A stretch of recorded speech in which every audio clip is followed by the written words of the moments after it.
काबिल लोग ना तो किसी से दबते हैं और ना ही किसी को दबाते हैं। जवाब देना उन्हें भी खूब आता है, पर कीचड़ में पत्थर कौन मारे ये सोचकर चुप रह जाते हैं। हमें जो मिला है हमारे भाग्य से ज्यादा मिला है। यदि आपके पाँव में जूते नहीं है तो अफसोस मत कीजिए। दुनिया में कई लोगों के पास तो पाँव ही नहीं है। अपने जीवन में खुश रहने का एक ही मंत्र है कि कभी किसी से उम्मीद मत रखना, बस स्वयं से उम्मीद रखना, क्योंकि स्वयं ही अपने जीवन के मालिक हो। बस खुद के कदमों पर भरोसा करना, क्योंकि इस दुनिया को तो राह में रोड़ा अटकाने की आदत है। इंसान सफल तब होता है जब वो दुनिया को नहीं बल्कि खुद को बदलना शुरू कर देता है।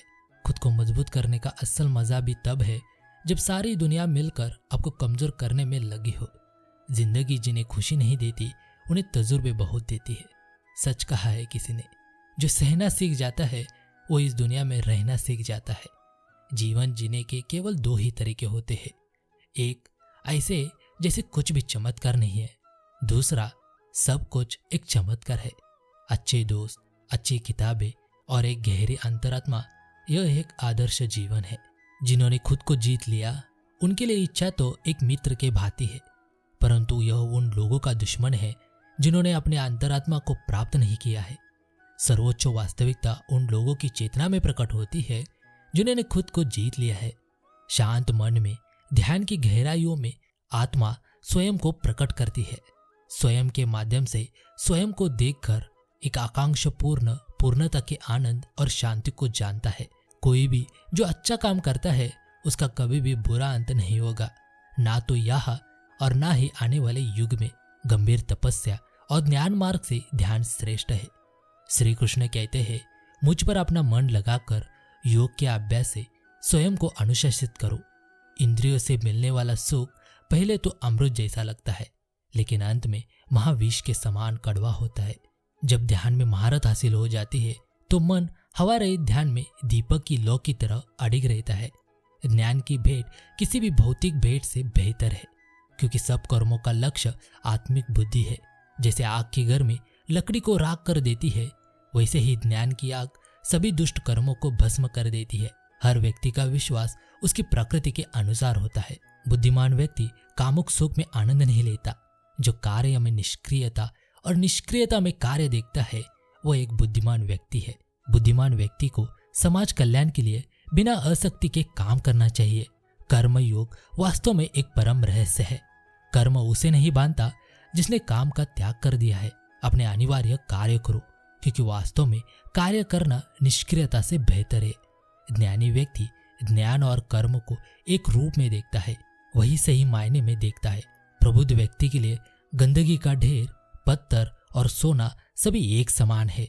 आप जितना सोचते हैं आप उससे कहीं ज्यादा टैलेंटेड, इंटेलिजेंट और पावरफुल है, पर आपको अपने लिमिटेशन से बाहर जाकर सोचना होगा। बड़ी सोचने की हिम्मत करनी होगी। ब्रह्मांड की सारी शक्तियां पहले से हमारी है। वो हम ही है जो अपने आंखों पर पट्टी बांध लेते हैं और निराश होकर एक कोने में रोते रहते हैं कि कितना अंधकार है।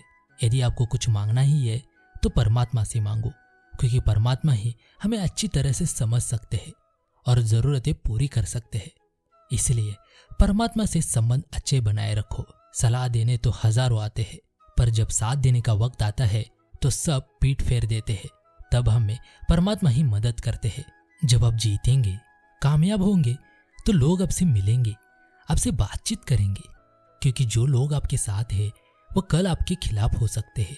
बिना बात के कोई भी इंसान आपका मान सम्मान नहीं करेगा। इसलिए अपने जीवन में इतने काबिल बनो कि बिना बात के आपका मान सम्मान करे।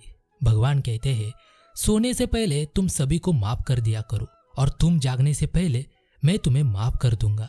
सोच और नियत अच्छी रखो, फिर आपके कष्ट प्रभु स्वयं दूर करेंगे।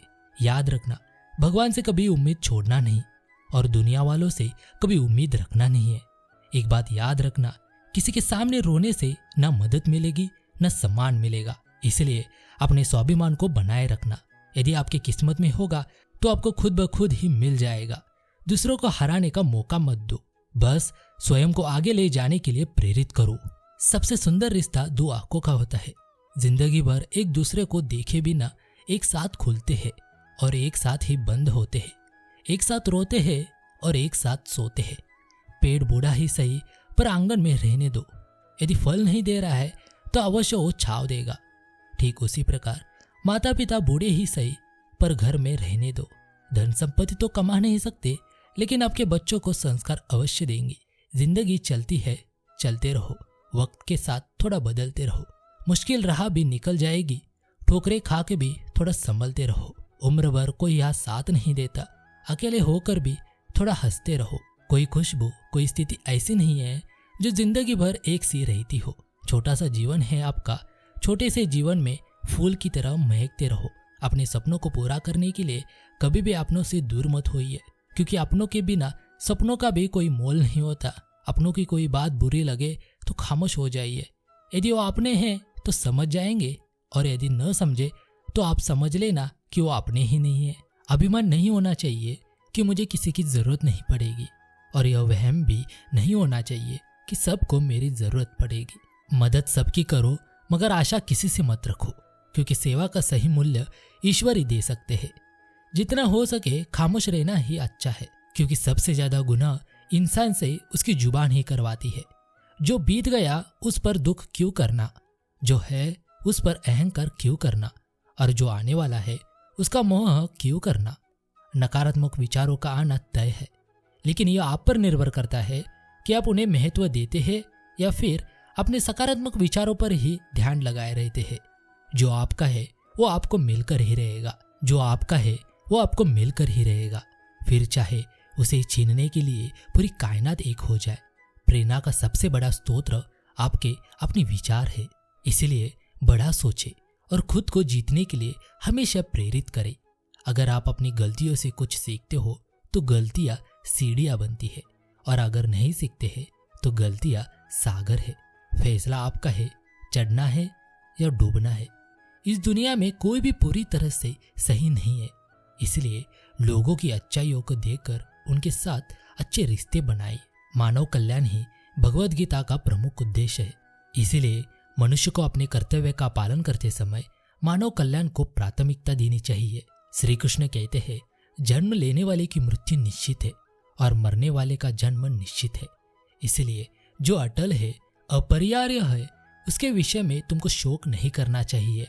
श्री कृष्ण कहते हैं, जो भक्त अनन्य भाव से मेरा ध्यान करते हैं और मुझ में लीन रहते हैं, उनके योग क्षेम का मैं स्वयं भार उठाता हूँ। जैसे मनुष्य पुराने वस्त्रों को त्याग कर नए वस्त्र धारण करता है, वैसे ही आत्मा पुराने शरीर को त्याग कर नया शरीर धारण करती है। मनुष्य को स्वयं अपना उद्धार करना चाहिए, ना कि स्वयं को नीचे गिराना चाहिए, क्योंकि आत्मा ही मनुष्य की मित्र है और आत्मा ही उसका शत्रु है। श्री कृष्ण कहते हैं, सभी धर्मों को छोड़कर केवल मेरी शरण में आ जाओ, मैं तुम्हें सभी पापों से मुक्त कर दूंगा। चिंता मत करो, तुम्हारा अधिकार केवल कर्म करने में है, उसके फलों में नहीं। इसलिए कर्म को फल की कामना से मत करो और ना ही कर्म न करने में आसक्त हो। इस संसार में ज्ञान के समान पवित्र कुछ भी नहीं है। यह ज्ञान ही आत्मा को शुद्ध करता है। सुख दुख, लाभ हानि और जय पराजय को समान समझकर अपने कर्तव्य का पालन करो।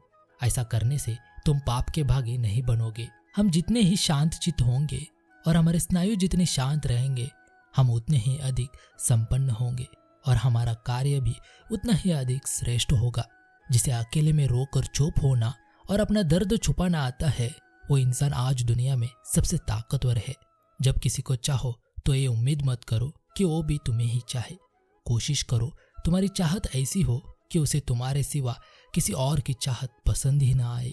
मनुष्य को पहले खुद का आकलन करना चाहिए और खुद की क्षमता को जानना चाहिए, क्योंकि मनुष्य को अपने आत्मज्ञान की तलवार से काटकर अपने हृदय से अज्ञान के संदेह को अलग कर देना चाहिए।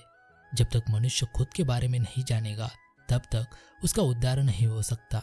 समस्या कितनी भी बड़ी क्यों न हो, उसके समाधान की दिशा में पहला कदम उठाना आपके हाथ में होता है। हिम्मत कीजिए और कदम उठाइए। इंसान का पतन उस समय शुरू हो जाता है जब वह अपने को गिराने की सलाह गैरों से लेना शुरू कर देता है। जरूरत से ज्यादा आराम और हद से ज्यादा प्रेम इंसान को अपाहिज बना देता है। श्री कृष्ण कहते हैं, तेरा कर्म करने में ही अधिकार है, उनके फलों में कभी नहीं।